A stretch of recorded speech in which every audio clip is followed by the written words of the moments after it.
Can you hear me? Yeah. Okay. Can you hear me?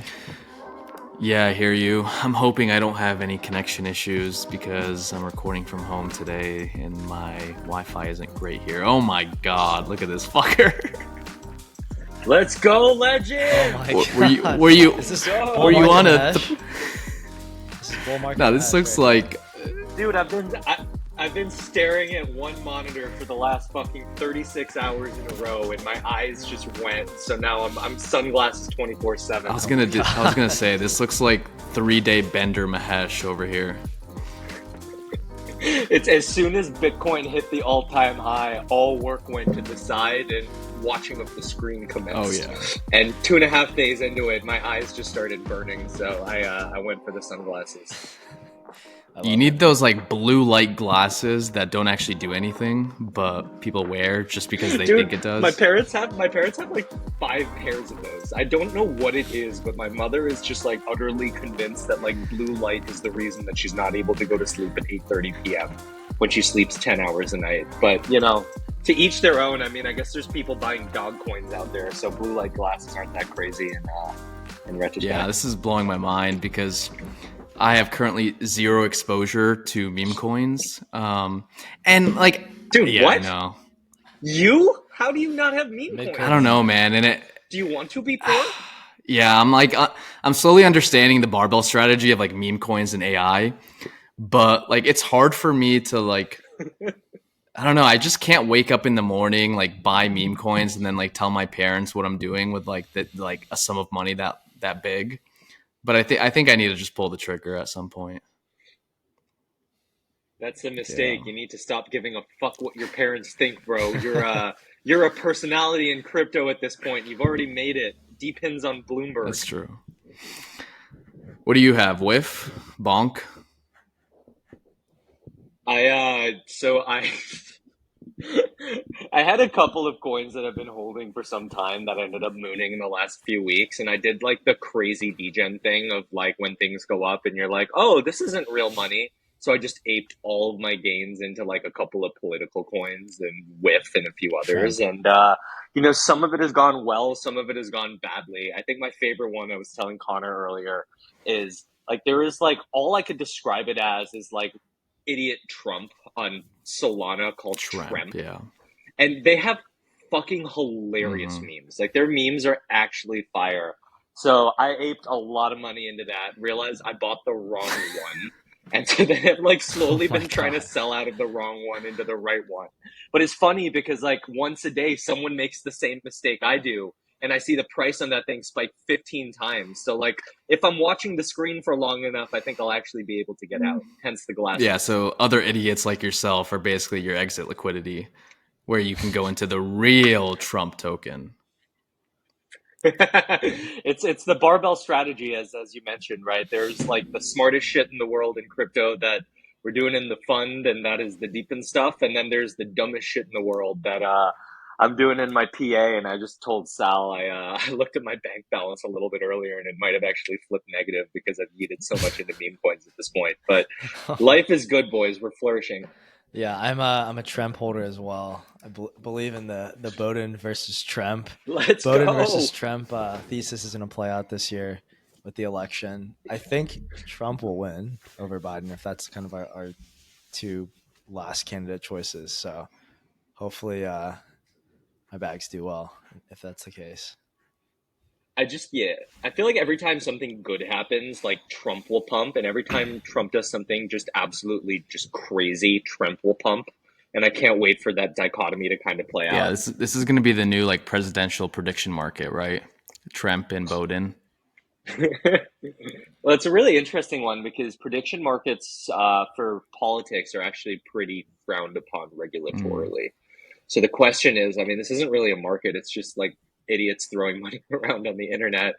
Question is, how do you end up going about regulating it? I'm sure that'll come up sometime in the next few months if this starts to get big enough. But I'm honestly excited about the other side of this, which is that like if these things get really big and like the candidates realize like holy shit, we can tap into this like crazy retail zeitgeist to raise money and run our campaign. Like I'm hoping for like some sort of an airdrop later this campaign for to drive activity. I think you just start like asking questions of like, is that paying for votes? And you start to get into some pretty hairy territory. Yeah, there was some other Trump meme coin where like they basically figured out his wallet when he did the NFT drop. And so they figured out his wallet and then sent him basically like 20% of like the meme coin supply. And so yeah, like I'm kind of just waiting till he like realizes how much money he has just like sitting in that wallet and then decides to just like liquidate it and then use it for his actual campaign. But to your point, yeah, I don't know the regulatory constraints there.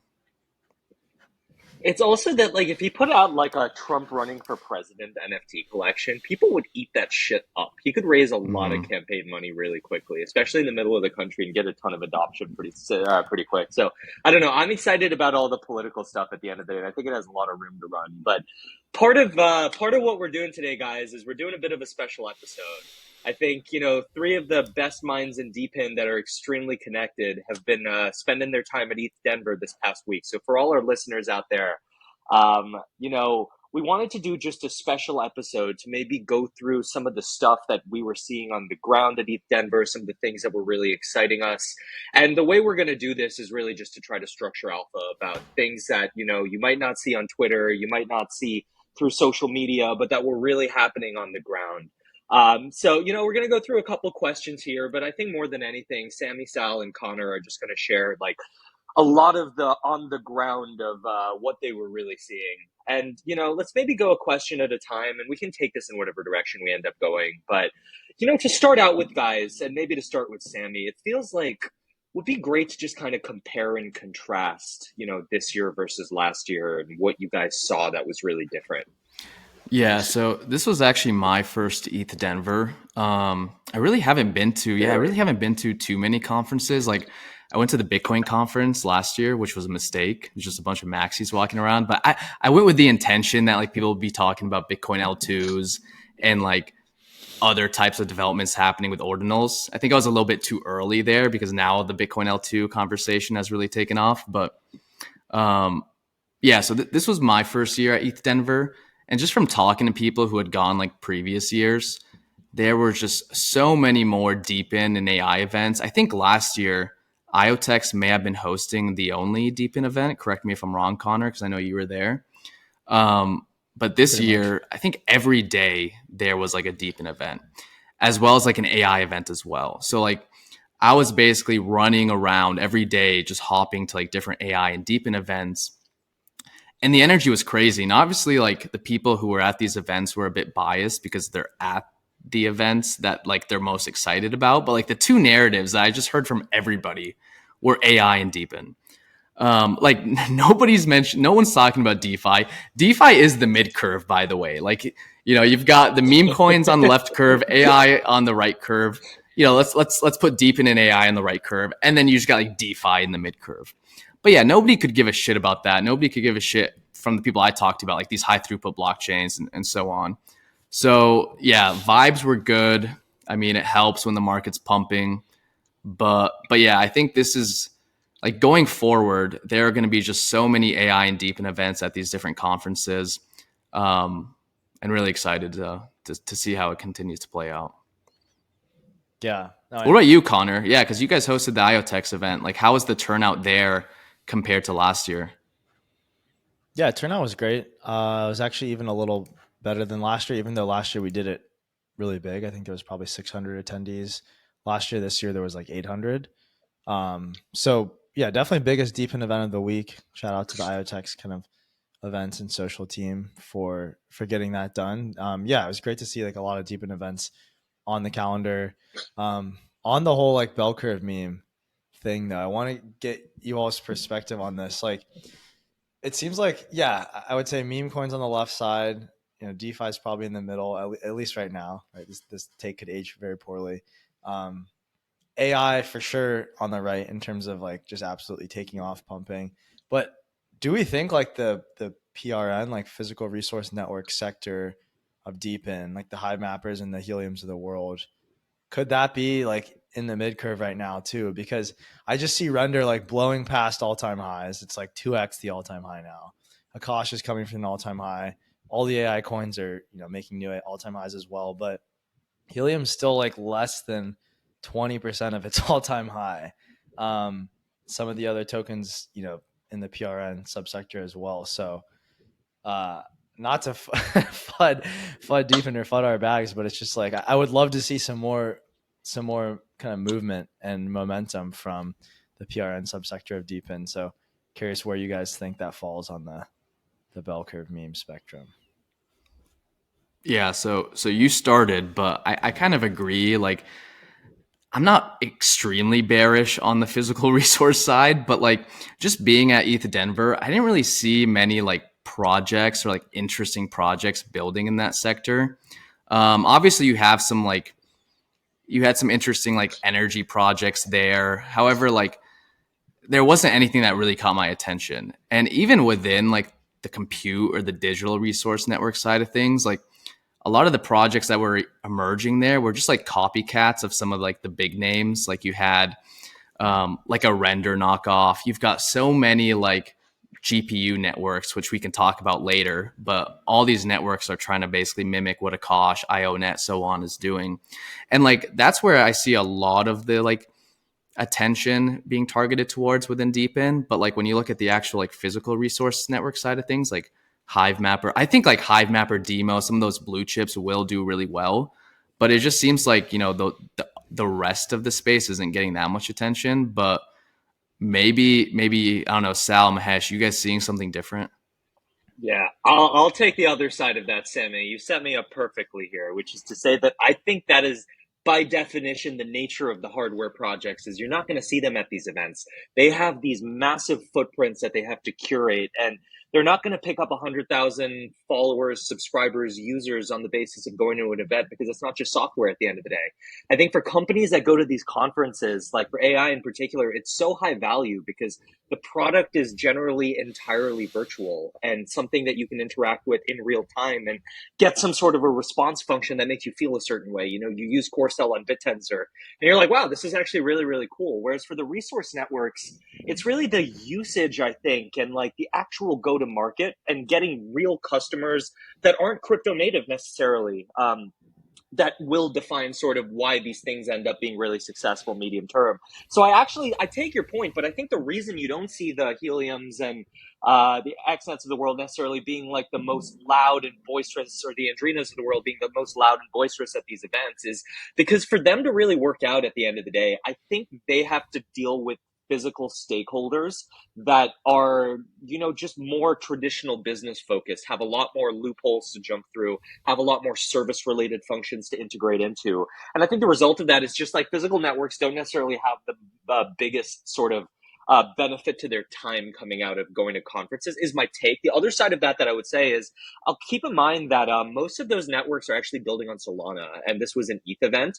And I think a lot of them didn't go on purpose because they try to go particularly to the ETH events. So, to Sammy's point, I take your point. I think there's a lot in hardware that is slowing down that might not necessarily be as exciting as it was a year and a half ago, but I think there are real green shoots. And I keep pointing to Helium as this one example. I mean, they're at 60,000 subscriber NFTs. They just raised prices in Miami back to $20, which Sal thinks means there's like real demand that continues to come through.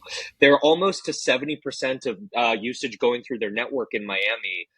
Which is crazy because on a 75 to 80% level, they start breaking even on a usage basis, which is insane. And I mean, if they're able to get that, I think they'll really be able to go nationwide and scale this. So I'll take the other side of that, Sammy, which is I think you're right. Maybe there isn't the same kind of physical excitement for these kinds of things in person at these events because it's not necessarily as fun of a topic to, maybe discuss with your friends, and there aren't as many vectors to kind of attack.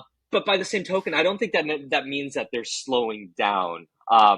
I think it just means that, like, unlike AI, where you get some usage and then very quickly something is going to work, the feedback cycle for like, is this working in hardware networks is way, way longer.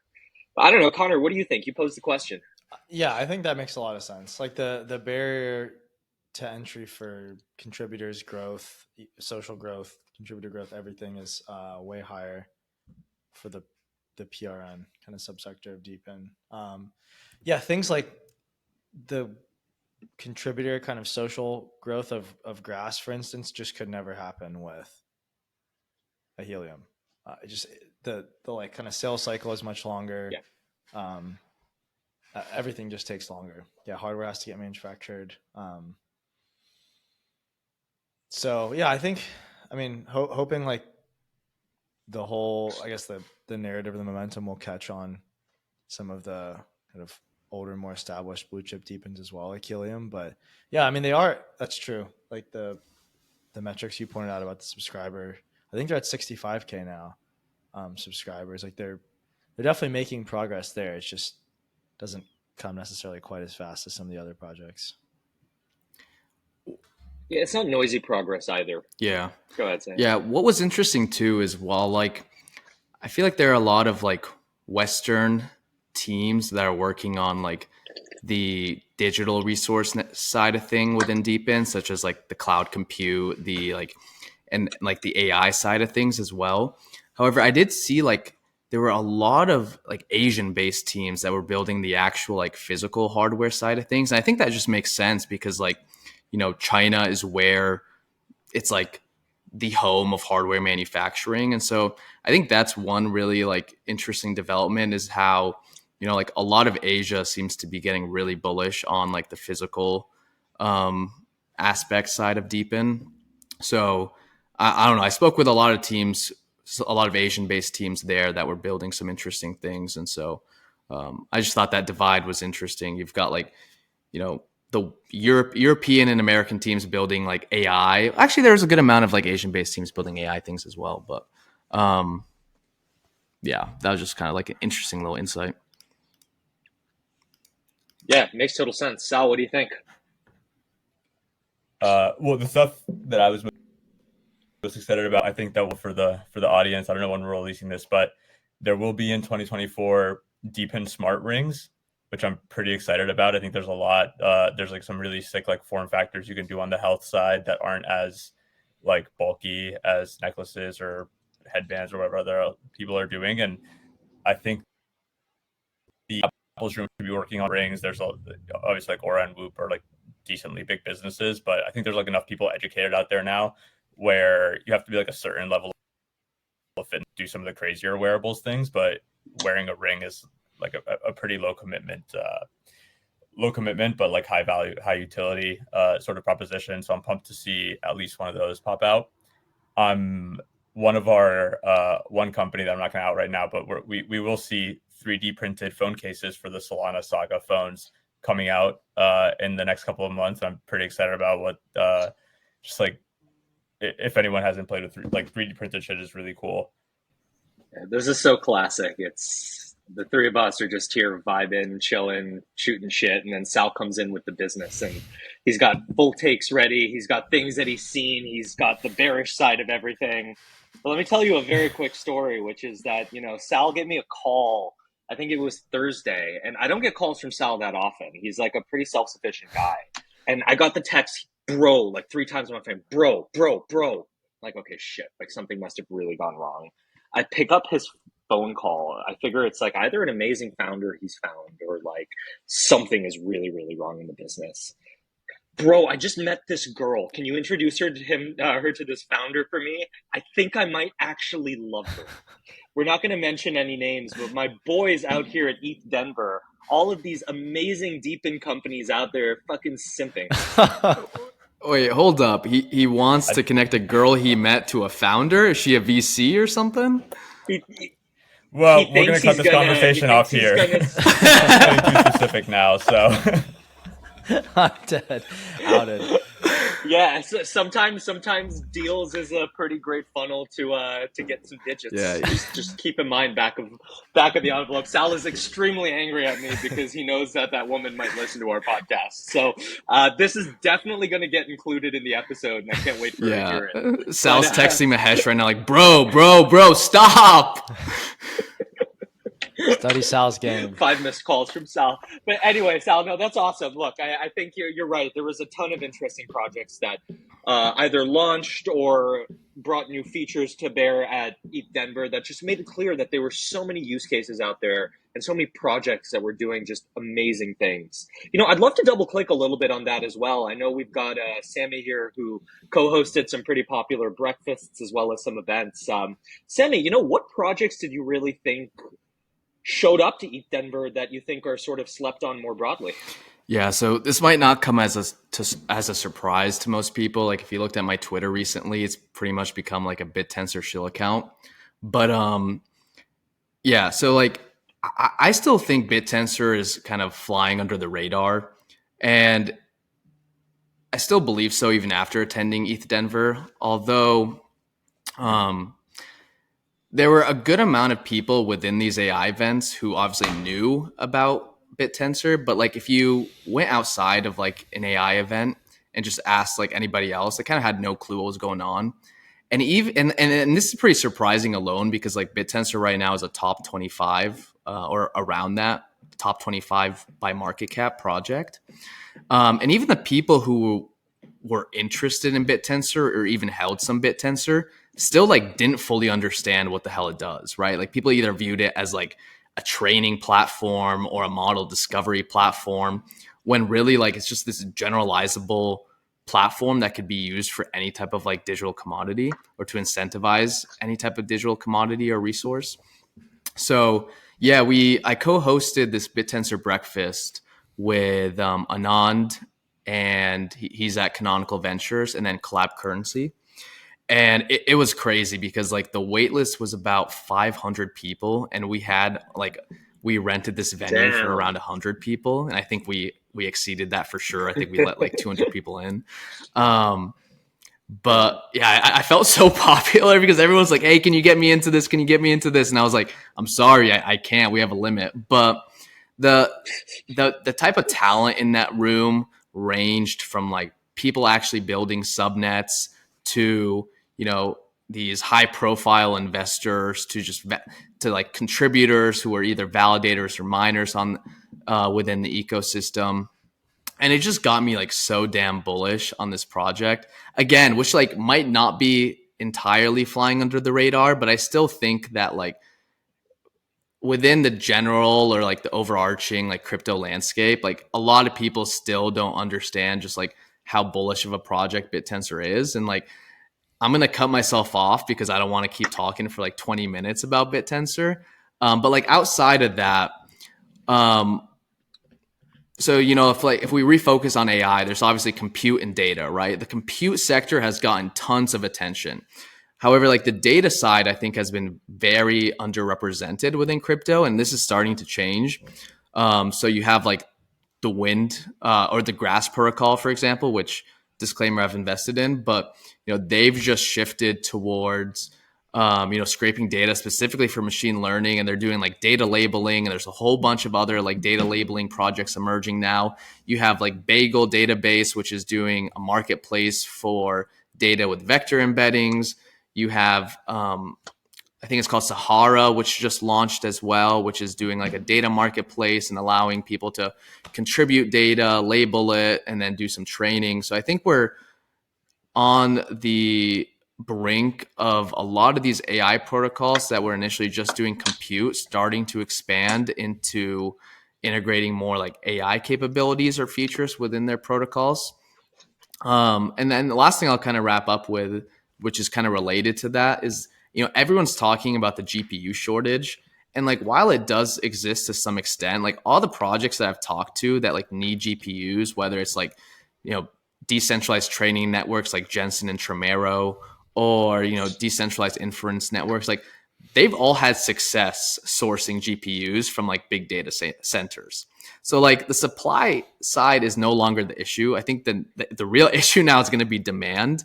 So that wasn't being talked about at all. Everyone still thinks like the supply side is like the bottleneck. I think that's going to change here real quick. So that was like those were a few interesting insights that I kind of uncovered at the event. Yeah, I'll echo that last part on. What about you, Connor? GPU. Yeah, I'll echo the last part on GPU shortages. Like I've started to come across some teams who have access to GPUs, and they're like, "Oh, let us know if you like have some other DePIN projects that need GPU supply." Like we're looking for demand.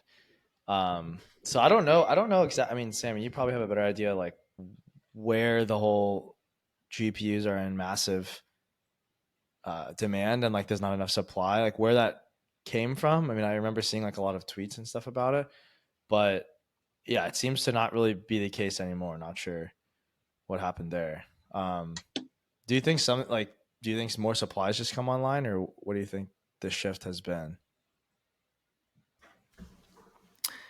I think there's been more supply that's come online, and some of these data centers are actually having latent supply between different jobs. However, like I don't think that should be like, because if you are relying on these latent resources from these data centers, you have to also realize that they can be pulled back at any time. And so that kind of prevents also like the ability to run more like stable jobs by developers. So all that to say, yeah, I think it's just become like, if these projects are willing to pay for these resources from a data center, it's the same thing as like a developer coming in and wanting to access it too. So I think they're just forming partnerships right now, and whether that's like through giving equity into their projects or whatnot, I think there's like some creative ways that some of these projects can figure out how to source the GPUs. Yeah, no, I've That's definitely seen awesome. that at IoTex too. I Go ahead. think both sides of the market are growing basically. Like there's a ton of new DePINs launching. I think Sally had a tweet, over under 250 DePIN TGEs by, was it year end or by end of 2025? So give us like 18 months or something. But so yeah, so there's like the I think supply you're of right. I think 6 months, but I think 250 in the next 6 months. But Mahesh told me I was too bullish, so we're changing it that to would be crazy. I mean, no, but definitely this year for sure. I think we've got a pretty good handle on like the market and projects that want to launch, and like it seems like a lot of new token launches, but I mean that would be good. Yeah. Look, my point to Sal on that was very simple, which is you can have 250 projects. It means one of two things. It either means there's a lot of high quality projects in DeepIn that are looking to launch, or it means you're about to just get hit by an avalanche of Yeah. shit. I'm pretty sure it's the former, which is why I push Sal to be a little more Like a lower number. circumspect with the numbers that he puts out there. But for what it's worth, I mean, like it's crazy what we're seeing in the portfolio right now. I think if we are representative, I think Sal isn't even being Mm-hmm. bullish for what it's worth. So that should be pretty awesome. And just to double click on that, like PSA to any founder out there that's building a DeepIn project at the earliest stage, that's looking for capital. The foundations are doing a lot of investing right now. And if you reach out to one of us, we can try to get you connected to the foundations as well. So that's a really, really good place to look for capital if you're an early stage DeepIn founder right now who's really looking for that first slug of capital to get the project running and going. But guys, this has been awesome. Really great to hear sort of a little bit of the alpha and all of your takes on what was going on in the ground. I guess the last question here, and maybe I'll start with Connor and then end on Sami. If someone was sitting on their ass and didn't make it out to the event, read me, what would they have really missed? What are the last couple of takeaways you might have in terms of just alpha for people out there and what they might have missed if they were at home? Yeah, I think you would have missed like the kind of energy and vibes that were occurring there.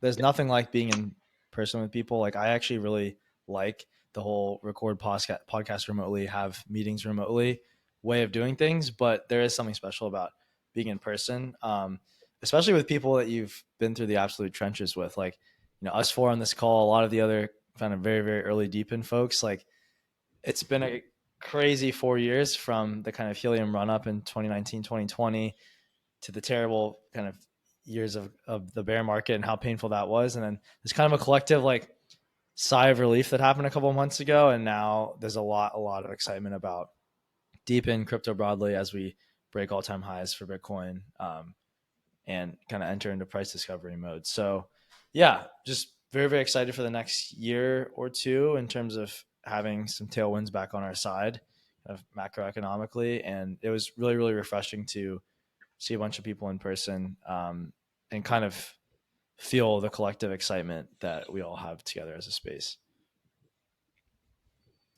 Yeah, and I'll echo what Connor said too. Like, recently I've been trying to optimize my life more for like in-person, real life human connections, especially because like the last 6 months, you could say I've just spent it like in my dungeon, working on Twitter, watching the charts, basically like you. And that just like sucks the life out of you, man. You know, it's like just being able to like meet people in person. And so like this is going to be also almost, I guess, like some advice I could share with people is that what I've learned just attending with these events is that obviously we all know like networking is really important, but like the the career opportunities that come your way, just like meeting people in person and just like coming off as like a normal dude, like are just huge, right? Like it's made me realize like you don't have to be like the smartest gigabrain in the room. Like you just need to be able to, and like this is saying something in crypto. Like you just need to be like a semi-normal people because not that many normal people like exist within crypto to succeed, right? And so like just being able to like being in Denver, like, you know, I found my way in like numerous angel deals. There were like numerous job opportunities that were just being thrown at me. It's like people are throwing alpha at me so that I could just like write about them. So it's just like being in person in general is the real alpha and the real edge that you can have versus people who are just spending all their time online, like airdrop farming and, you know, like threading and so on. So that was just like a moment for me where I kind of realized that, I need to go to more conferences. That's awesome, and that's a great place to leave it at. It sounds like there was an amazing amount of energy there that year, and thanks so much for listening. Sweet. Thank you, guys. See you guys.